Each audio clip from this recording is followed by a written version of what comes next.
Welcome to the lighter side of the spectrum, the podcast that celebrates the multiple hats we wear and the juggling acts we perform in life. Whether you're parenting kids and teens on the autism spectrum, navigating the ever-evolving healthcare industry, or building a more inclusive and impactful world, this is your space to find connection, inspiration, and growth.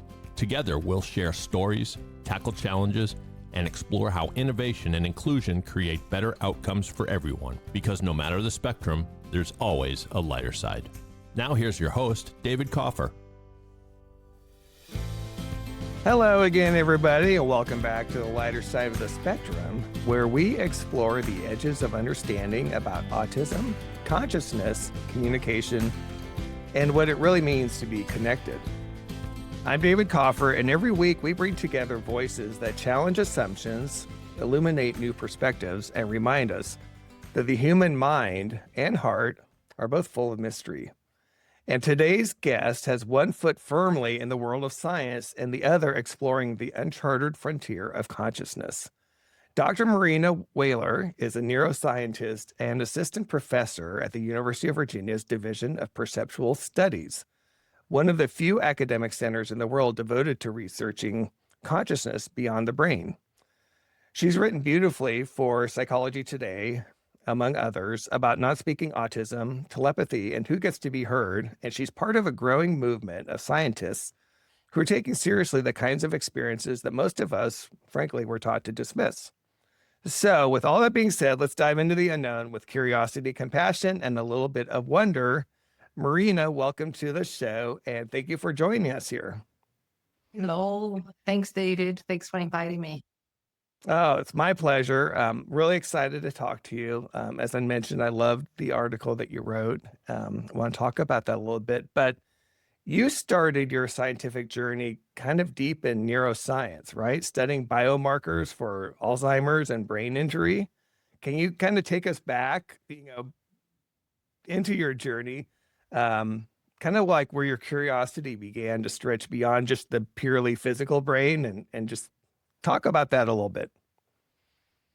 So yes, I have a background in neuroscience, very mainstream, conventional questions, doing functional magnetic resonance imaging, Alzheimer's disease. That was my Ph.D. And then for a postdoc, I was doing brain stimulation in animal models, but also working with age-related cognitive decline. And then another postdoc investigating markers for epilepsy after traumatic brain injury. And it's interesting because it doesn't seem too much related to consciousness, but I've always been fascinated about consciousness. I'm not going to say consciousness research because I didn't even know one could scientifically investigate the questions I am asking myself and the questions I am investigating right now. So, but I have always been fascinated about the afterlife, or is there consciousness beyond the brain? What is the relationship between the mind and the brain? So I grew up asking myself those questions. I also had many personal experiences myself growing up, my spiritual experiences. I'm also from Brazil, and I do think that the cultural background played a role in my interest because we tend to be a little more open to spiritual experiences in Brazil, and mediumship, automatic writing. This is something we do. Listen in the media or on the newspaper. It's something like openly accessible, and it's a lot more open than here in the US. So I think this is also part of who I am. And as I mentioned, I've always been fascinated about those topics, but I just didn't know I could scientifically investigate.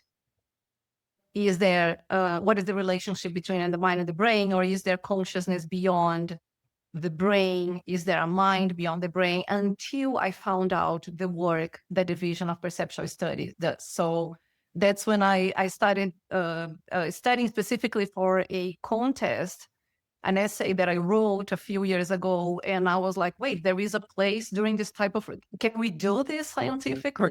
Right. But before that I was just deeply fascinated about the topic. It's so cool that that there is a way to scientifically investigate this, to explore it, to ask these questions, to bring the two together. I'm kind of curious, how did your colleagues react when you kind of made the pivot, or when you made that, made this transition? I didn't ask. And I, Okay. You don't care, right? well, I'm like, I'm not going to ask because I know some people are going to say this is nonsense. Uh, but from the people that I didn't ask, some of them even so gave me their feedback and their opinion. One of them was my previous supervisor at one of my postdocs at NIH. He, when I applied for this position at DOPS at UVA, he was one of my reference from my reference list, and he asked me, "Are you sure you want to do this, Marina? Are you sure you want to?" The way he was saying it, like you were going to waste your career into something.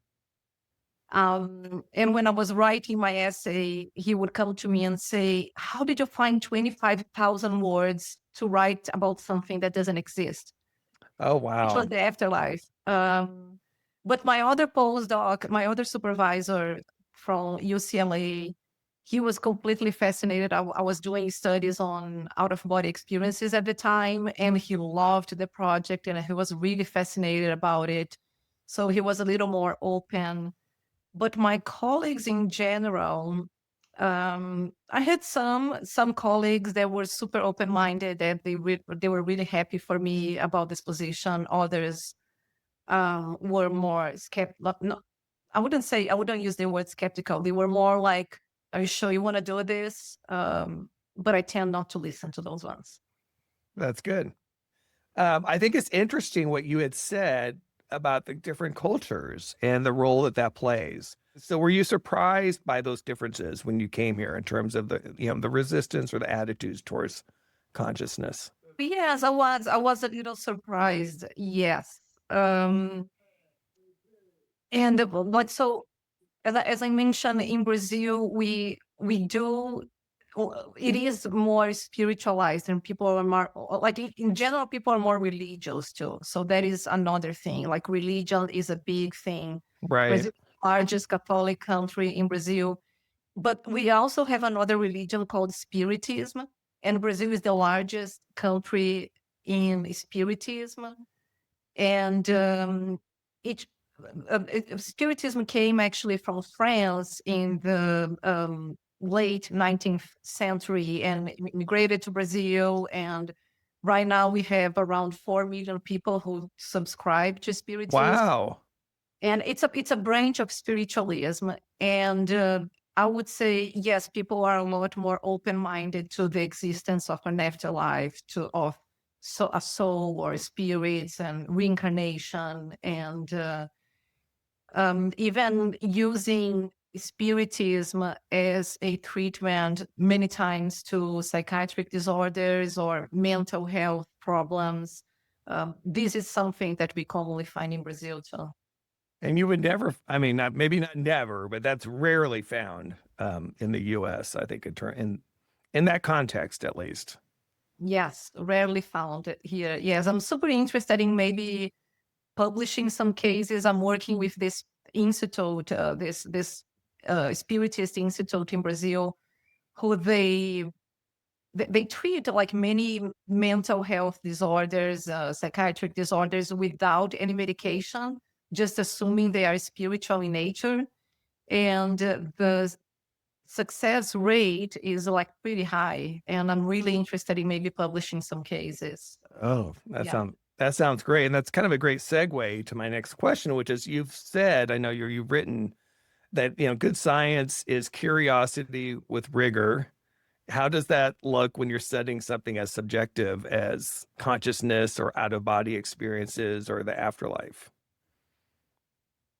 We need to be very open-minded to this experience, not only because obviously we are talking about consciousness beyond the brain, which is something very fringe already in the scientific community, but even for parapsychologists, studying subjective experiences is something that you need to be very open-minded in terms of considering what aspects are here on the table when people are having out-of-body experiences, when they are inducing their experiences. What is important for them?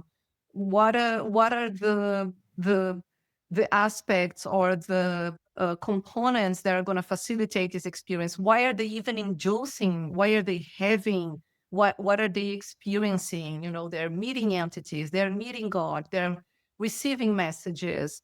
There is a whole spiritual, like for many people that have out of body experiences, there's a whole spiritual reasoning behind having them. It's about meeting spirit guides, or there's a purpose behind it. And I think we do need to take that into account when we are working with extraordinary experiences. Instead of just dismissing them or trying to, kind of rationalize them away initially, right? Again, it's really exploring, taking it seriously and exploring them rather than just rejecting them. Correct. Yeah, definitely not. Definitely not taking the perspective that this is a hallucination. This is not my Right. perspective, saying, oh, this is just a byproduct of a brain, a hallucination because of a dysfunction in your brain, or because it's a given region in your brain is just hyper functioning and it's creating these hallucinations. So definitely not that point of view. Can you tell us, because I think probably a lot of the listeners and viewers may not know about the division of perceptual studies, like what do you guys do? And within a UVA, and I think it is very unique, right? Like I can imagine there's a lot of departments similar to that across the country or world. We do a lot of cool stuff here. So Sounds like it. yeah, the Division of Perceptual Studies was created in 1967 by Dr. Ian Stevenson. He was a psychiatrist, and he started investigating children that were having possible memories of past lives. And this has always been the flagship at the Division of Perceptual Studies. Ian Stevenson passed away a few decades ago, but we have other researchers carrying out that topic. And we've also expanded to other phenomena, so near-death experiences, out-of-body experiences, mediumship, psychic experiences, or in general, we are interested in understanding the relationship between the mind and the brain. And we especially study those experiences that challenge the prevailing philosophical framework, which is the physicalism. So we are studying all of those phenomena that challenge the notion that your mind is created by your brain. What about AI? Are you looking into that at all? Is that going to be part of this? Because, there's a lot of discussion now about consciousness. Can AI have consciousness? Those types of things. Would that fall into your purview at all? It doesn't fall specifically into anyone's research topic here, but it's an implication of what we do. So yes, like many people have been talking to, can AI have consciousness? And it is more and more being discussed in our community, but none of us is specifically investigating consciousness in AI. No, I'm just personally curious because I've, like many others, have dove in headfirst into it. It's been a really interesting experience for me. I'm curious from a personal standpoint, do you have a view as far as, do you think it's possible that AI could have consciousness? I think it's a really complicated topic, and I'm not super dedicated into studying AI and consciousness, but right now, my very limited understanding is that I don't think it would. I could be wrong, but right now, my understanding is that I don't think it could. Okay. Yeah, it's a fascinating question. And I think it's one, I don't know, can be proven or disproven, frankly, because again, when you're talking about consciousness in general, there's still a lot of discussion whether consciousness is whatever, real or not real, right? Like, or just again, what is consciousness? There's that, and that's getting back to specifically more what you're studying and your expertise, like what is consciousness?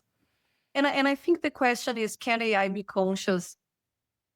There are other questions behind, like first, as you said, define consciousness. I do believe that yes, AI can make decisions. AI is pretty intelligent. AI can do many things that can pretend and even pass as human, but that doesn't mean that AI itself has consciousness. So I think we have to go back to the question: is define consciousness here? Is it about making decisions? Is it about um, being intelligent and having a conversation, which AI can? Yeah, we can have a conversation. I Oh, can ask absolutely. ChatGPT, give me some advice, or what should I do? Or and ChatGPT will make decisions and even pass as a human, but that is different. There is something different than having consciousness as maybe the ability of um, maybe if we define consciousness as the qualia, as being able to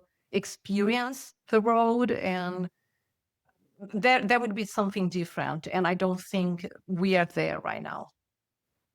So that actually leads to a good question, and it's probably hard to answer. Is how would you define consciousness? How, or how are you defining it as you study it? We define consciousness. It's a very difficult question. I don't think anyone has a good answer right now for that. Like, what is consciousness? But in a very simple way, I would define as the the mind. Okay, it could be just information. It could just be a field of information, or it could be something more associated to identity, to memories, Mhm. to someone's identity, someone's memory, like someone's consciousness, or it could be related to qualia, which is the ability to perceive and experience and have inner subjective experiences. It could be so many things. It could be some people relate consciousness to awareness, to being aware of external stimuli, which is yet another completely different concept and definition. And I think when we study these phenomena that we study adopts, we are understanding consciousness as the mind as being something separate from the brain. Right. And it is related to a sense of identity and a sense of like memories. I think that's the context we usually deal with consciousness adopts.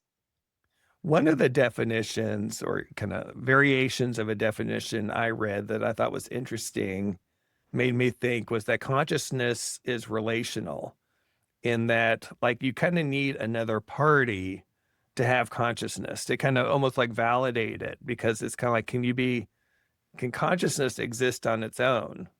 When it's, if it's just in your mind, how do you know it's what consciousness is unless you have someone or something else to compare it to? Does that make sense? I'm referring to the idea that consciousness is subjective, and I cannot know what's happening inside your mind. For example, I cannot know if you are conscious right now, and I just have to trust you because I cannot have that information from a third person perspective, because consciousness is always on a first person perspective. Yeah, or that again, it's validated because like, we are talking, so we're able to validate each other's feelings. Whereas again, if I'm just sitting here alone without the ability to communicate with anyone else, would I even know what consciousness is? Would I have that awareness of consciousness without having relationships? Yeah, I see what you're saying. It's again, it kind of gets, we can go really deep into this, but Yes. I want to talk about, yeah, I think one of your recent studies talked about people who've had out of body experiences that actually reported increased empathy. Is that to me, I thought that was really fascinating. Yes, that study was a review study investigating the impact of out-of-body experiences and the transformational impact that out-of-body experiences can have on people. And we are, in that study, we are specifically proposing a mechanism, a neuroscientific mechanism to explain how the brain regions could be involved in increasing empathy following an out-of-body experience. So out-of-body experiences are very transformational events. Many people report, as I mentioned, meeting with spirit guides, meeting deceased loved ones, meeting God, seeing light. It's a very mystical, many times it's a very mystical and ineffable experience. Some are more mundane. So people have out-of-body experiences and they stay in their rooms and they see their physical bodies, and sometimes they fly around. That in itself can have a shift in perspective. So many people start believing in an afterlife after having an out-of-body experience. But one of the transformational benefits is having increased empathy. And the way we are proposing in the manuscript is that it could be mediated by specific brain regions, specifically the temporal parietal region and the default mode network. And they could be mediating these transformative effects, specifically the empathy following an out-of-body experience. Yeah, I mean, that's just so fascinating to think about how that could happen, right? And both the experience itself and then the impact that it could have on those who experience it. Yeah, How they are very transformational experiences. so I talked about it a little bit earlier, but you had written a Psychology Today piece that really resonated with me and with others, where you talked about non-speaking autistics and telepathy and kind of the deeper question of, who gets to be heard. Can you talk about like what inspired you to write that article? What inspired me to write that article was specifically a presentation that I did for a conference a few months ago, when I talked about a project with the non-speakers that I'm currently writing here at UVA.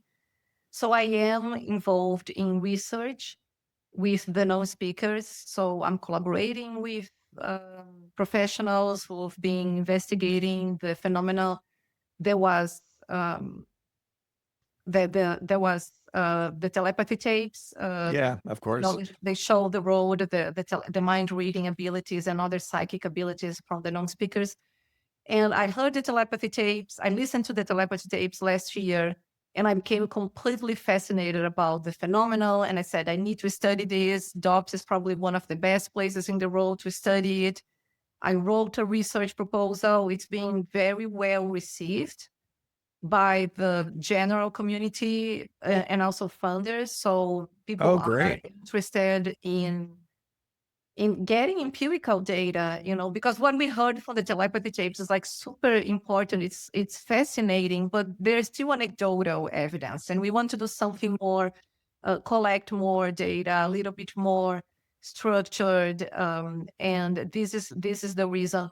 And then I was preparing for a presentation in a conference a few months ago, and I was studying all the controversies with the telepathy tapes about communication, facilitated communication, spelling to communicate, and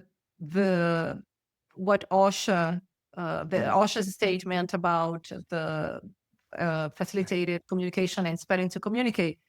And I was like, I need to write a piece about that. So that's what motivated me. And not only that, but I also have to admit that many of my colleagues, they have been very close-minded regarding about the telepathy tapes. And this was something that I did not expect. And which was a little unfortunate to have people saying, no, like, let's not look at that. You're going to ruin your career if you study the telepathy tapes, if you study non-speakers. It's too controversial. The podcast is just anecdotal. It's not good data. And it's just so much dismissal and so many negative comments towards the podcast coming from my colleagues And I think that's what motivated me to write that piece and another paper that we also published in a scientific journal called Explore. That's great. I love that. Why do you think there is such pushback on it? I mean, granted, it was groundbreaking in its approach in many ways, right? And for a lot of people, I think a lot of people still don't understand or grasp the competence, presumed competence piece of it with non-speaking autistics. I have and can talk about that a lot. We still have long ways to go in our society there. So there's kind of that piece, right? And then there's the other piece, of course, which is, the telepathy or, non-local communication, I guess is another phrase that we're starting to adopt there. So I guess it's kind of twofold. But I'm curious again from your standpoint, because you're kind of coming in again from a scientific standpoint and somewhat as an outsider, because you don't have any connection like to the autism world personally, right? In terms of relatives, or you didn't necessarily have hands-on experience before being exposed to it. I have no experience with autism. No, I don't have any relatives. I don't have any friends. So it was like the telepathy tapes was actually the first time that I'm even hearing it. And I was like, what is this about? This is so fascinating.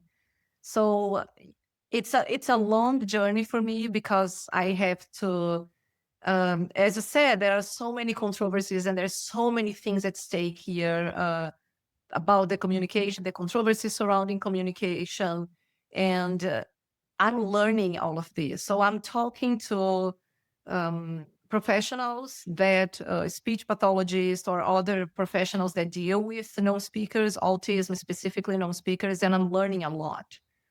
So this is a long journey for me to just hear from families and like, what are the challenges? How does it express in your everyday? So many things that I've been listening from families like, oh, I could never hide anything in my house, like as soon as I bought something, I bought candies and they were inside my car and my son was already outside looking for the candies. And how did he know those things? Or I had another parent telling me, my son always knew the passwords from like he guessed all of the passwords. They could never hide anything from him. So like all of those things are indicative that there is something happening there, and the families and the caregivers, they know there is something happening. I was also talking to another one here at UVA, which was not related at all. He's not a scientist. He works in an office here. And I told him that I was working with the non-speakers and the telepathy tapes. And he came to me and said, Marina, I used to work in this institute with non-speakers, like special education with non-speakers. And we had a group of, I don't remember, maybe 10 non-speakers. And there was this internal joke that they could read the guy's mind. So that the practitioners, they had the internal joke, you know what? They can read our minds. So this was decades ago when no one else was reporting this, but people that live close to non-speakers, they know that there is something happening there. So I think it's finally the time that we start telling these stories to the world. Yeah. And, as much as possible, try to explain it, right? Try to find maybe some scientific reasoning behind it, or at least explanation to validate it. I think that's one of the things that will make life easier for both the non-speakers but also the caregivers and the families. Because it is an uphill battle for the non-speakers, as you know, to be taken seriously. And then you throw in this piece in terms of the potential, the telepathy and all that. It's something within the community. There's been discussion, Marina, as far as how much do we want to talk about telepathy with a non-speaking population? Because there, as you know, you alluded to it, there's the ASHA statement that's still out there, just crediting spelling to communicate, throwing it in the same bucket as facilitated communication and kind of just dismissing it all. And school districts across the country are using that statement, are using that position to deny accommodation for non-speakers everywhere, as more and more are learning how to spell or to use RPM or the methodology type, whatever you want to call it.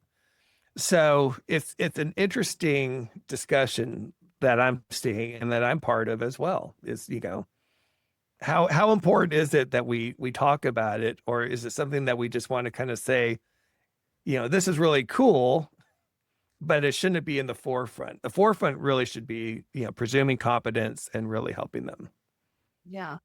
And another important point is that if you don't presume competence, and if you cannot show evidence of intention and agency and authorship, this is always going to be used as a argument to dismiss telepathy.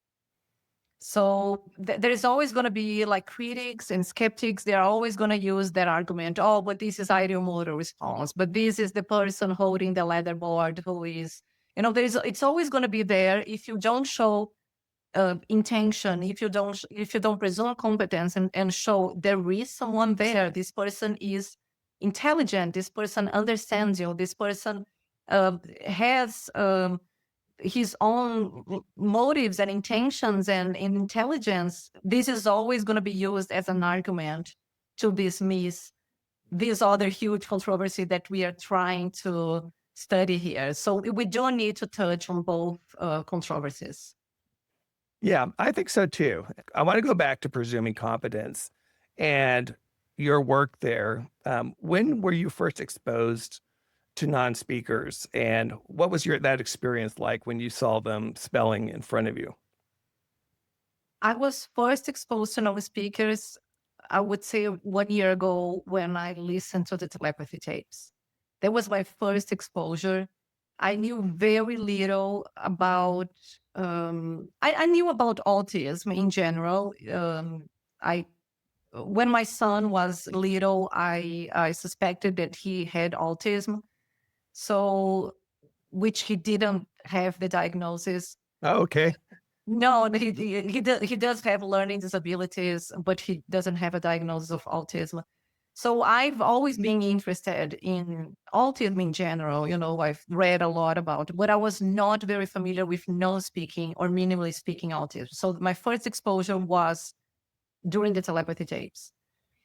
And I haven't been exposed in person with many non-speakers, so I have very little experience. I did have some very interesting experience at this conference a few months ago with a non-speaker, and he was spelling on this tiny letterboard, which was so fascinating to see. His mom was helping him, and it was very interesting because it's a tiny letterboard that he carries on a pouch, like a fanny pack. Mm-hmm. His mom helps him, and his mom is the one looking at the letterboard, and he is looking at you when he wants to communicate. So he's looking to whoever he wants to communicate with, which is super interesting. So he's looking at you like, I'm communicating Intent. with you. Right. The And intent his is mom- there. Yeah. And his mom is looking at the letterboard, and he says that he's using his mom's eyes to look at the letterboard, and he pinpoints to the letters so precisely, which was so, like, if I'm not looking at the letterboard, I would never be able to touch the letters with that motor precision as he was doing, but he's able to point to the letters with so much motor. It was so fascinating to see that, and it was to me, it was interesting because he's using his mom's eyes to look at the letterboard. That was a very interesting experience, and he was communicating and passing us messages. But apart from that, I don't see myself non-speaking autists during my During your studies. Going yeah. back, is there a potential scientific explanation for something like that? Like, to be able to use someone else's eyes in that way, like, or is that does that fall somewhere in the space that you're studying in terms of consciousness, or I don't know, like, what do you call that? Like, it's like a shared field. I don't, because this has come up. I mean, others have talked about something similar, and for the first time, I'll reveal on here that my son Stone has said the exact same thing.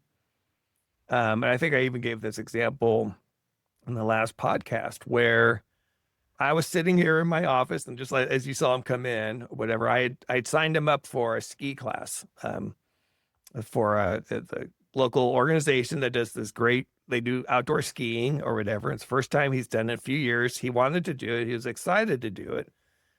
He came in after I signed him up for the class and said he was like really giddy. I'm like, "Why are you so giddy?" He spelled out, "I know you signed me up for ski class."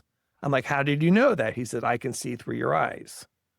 And that just literally, I'm not kidding, Marina, that literally just happened this morning in his school. I'm his communications partner, and he takes one-on-one classes at the school, and we were in his world history class, and I can't remember how it came up, but he kind of mentioned, "Oh, I know, we were talking about a football game that we watched over the weekend."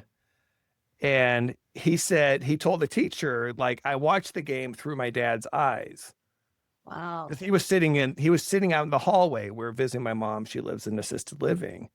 And, the teacher was like, "What? You did what? How does that work?" And he just said, "Yeah, I just did it." And so I kind of gave a brief demo where I just took a piece of paper. I wrote down 3 numbers. I said, "Connor, we haven't talked about this. Just let me show you," kind of held it, wrote down the numbers, gave it to him. I held up the letterboard and I said, "Stone, what numbers, and letters did I write down?" Of course, she got it perfect. And the teacher's like, "What's happening here?" I said, "It's a long story, but all I can say is it's real. I can't explain it. This is why I'm so fascinated by the work that you're doing. Like, again, how this all can kind of blend together." Yeah, and this is the explanation they give, right? I can see through your eyes. I can see through someone else's eyes. So this is what I heard from the non-speaker. This is what you're telling me. So it seems like that they are tapping into your consciousness somehow, which is super interesting. I don't know the mechanism, like what exactly is happening, but somehow they are tapping. That's what it seems like. They are tapping into your mind, your consciousness. They are accessing it somehow. Like, what specifically are the mechanisms? Yeah. And I don't think they know either. Like, they can't Yeah. really explain it. For them, that's just their life. That's just what they do. It's just kind of matter of fact about it. Like what you just shared with me. Thank you so much for sharing that story. I think it's so. These are the stories that we want to start sharing with the scientific community, and maybe publish papers about them, maybe publish books about them. I do want to, in the future, maybe develop a questionnaire with experiential, like little behaviors, just like you said, my son, Neil, something in advance, what I was doing, like little indications that they are seeing through your eyes, or there is telepathy, or there is mind reading. So I do want to collect all of those cases that show the different expressions of psychic ability or mind reading, to eventually develop a questionnaire to do something more scientifically grounded. Do you want people to start submitting those to you now? Like, I mean, do you want listeners? Should they email you? Or, I mean, is there a way to start today? Yes, there is a way to start today. We want to collect stories. So I told you we want to start telling those stories. You can put these people in contact with me. Yeah, that would be great. Okay. We'll make sure that we include that information in the show notes, and when we share it on social media, because that's great. I think it'll be so fascinating and helpful to have these different data points. Yeah. And one point I want to make again, just as the one sharing this information is, um, it's a weird space to be in. Like it's like, you know, like you said, especially growing up in the US where it's not really accepted, you kind of learn to dismiss it. And even myself, I did for a long time. And there had been many cases in the past where I kind of felt like, okay, it seems like Stone could read my mind, or like, he's doing something like this. This is more than a coincidence, but you just kind of brush it off. But now that he has the ability to communicate, it's super cool, but it also kind of adds a level of complexity to our lives that we're not necessarily super prepared for. You know what I mean? Like this isn't something that you're used to dealing with. And you're probably asking, what do I do now? How much information can he see? What about, like, do I need to be vigilant about my thoughts, what I'm thinking, what I'm doing? How much information can he have? Right. And I'm sure it's a lot of Absolutely. pressure for you to, Absolutely. yeah. Yeah, you're very conscientious of your thoughts. And again, it's something that's been kind of known in the community. Just we used to talk about it more in terms of like, well, they're just really sensitive to your emotions. So like they would know when you're upset or, which is true, and that's all valid, but it goes deeper than that. There's a reason that they're sensitive to their emotions is if they know that you're really upset or hurting. If they could feel that, getting back to like the empathy, or if that connection is so strong that they can feel that level of pain, it's just wild. But it also explains why it could dysregulate them so much, or why they could be upset and you'd have no idea, even though you may be upset about something totally unrelated. Yeah. And I'm sure this is more than just anyone could pick up because of your facial expression or your body language. It's a lot more, just like you said, it's deeper than that. It's deeper than maybe what I would pick up. Like if I see you upset, yes, I can tell you were upset by how you Right. behave and how you're talking and your voice and your face and everything. But it's more than that. It's almost like they can feel the same as you are feeling. And this is something, again, as I'm learning, as I'm talking to practitioners, that and to you and parents and caregivers who are in contact with non-speakers, they constantly tell me that you have to be vigilant, that you have to be conscious of your thoughts, and you have to clear your mind before going into the session. So they keep telling me I have to clear my mind, I have to be in a good mental space before my session.